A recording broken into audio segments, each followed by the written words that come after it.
Digital marketing లో అనుభవం ఉన్న ఎగ్జిక్యూటివ్స్ కావాలను సంప్రదించవలసిన నెంబర్లు 8688926084. ఇక టీపీసీ చీఫ్ పై తుది కసరత్తు. సీఎం సహా ముఖ్య నేతలంతా ఢిల్లీలోనే ఇవాళ స్పష్టత వచ్చే అవకాశం ఉంది. కొత్తగూడెం నుంచి హుటాహుటిన ఢిల్లీకి బట్టి విక్రమార్క, వేణుగోపాల్ నివాసంలో రాష్ట్ర కాంగ్రెస్ ముఖ్య నేతల సమావేశం. దీపాదాస్ మున్షితో పాటు సీఎం రేవంత్ రెడ్డి, అటు భట్టి ఉత్తమ్ కుమార్ రెడ్డి హాజరవుతారు. ఇక మంత్రివర్గ విస్తరణ, నామినేటెడ్ పదవుల భర్తీ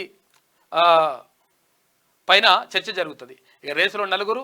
బీసీ వైపే అధిష్టానం మొగ్గు చూపుతా ఉందంట. బీసీ కోటాలో మహేష్ గౌడ్, ఎస్సీ కోటాలో భట్టి సంపత్ ఉన్నారంట. అనూహ్యంగా తెరపైకి బలరాం నాయక్ పేరు కూడా వస్తూ ఉందంటూ ఒక వార్త కనిపిస్తూ ఉంది.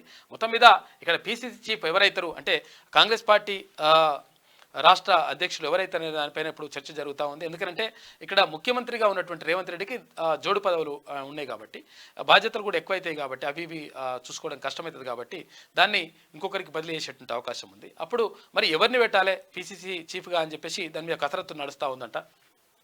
తెలంగాణ ప్రదేశ్ కాంగ్రెస్ కమిటీ కొత్త అధ్యక్షుడిని నియమించేందుకు పార్టీ అధిష్టానం తీవ్ర కసరత్తు సాగిస్తుంది. ఇక టీపీసీ చీఫ్గా తన పదవీ కాలం ముగియనుండడం, సీఎంగా అత్యంత కీలక బాధ్యతలు ఉండడంతో రాష్ట్ర పార్టీకి కొత్త సారథి నియమించాలని రేవంత్ రెడ్డి ఇప్పటికే అధిష్టానాన్ని కోరారు. వచ్చే నెల 7వ తేదీతో రేవంత్ రెడ్డి పీసీసీ బాధ్యతలు స్వీకరించి 3 ఏళ్లు పూర్తవుతారంట. దీంతో కొత్త చీఫ్ని ఎన్నుకోవాలి. అందుకని మరి అంతా కూడా పరిశీలిస్తున్నారంట. మరి ఎవరికి వస్తుంది అవకాశం అనేది చూడాలి. డిజిటల్ మార్కెటింగ్ లో అనుభవం ఉన్న ఎగ్జిక్యూటివ్స్ కావాలను సంప్రదించవలసిన నెంబర్లు 8688926084.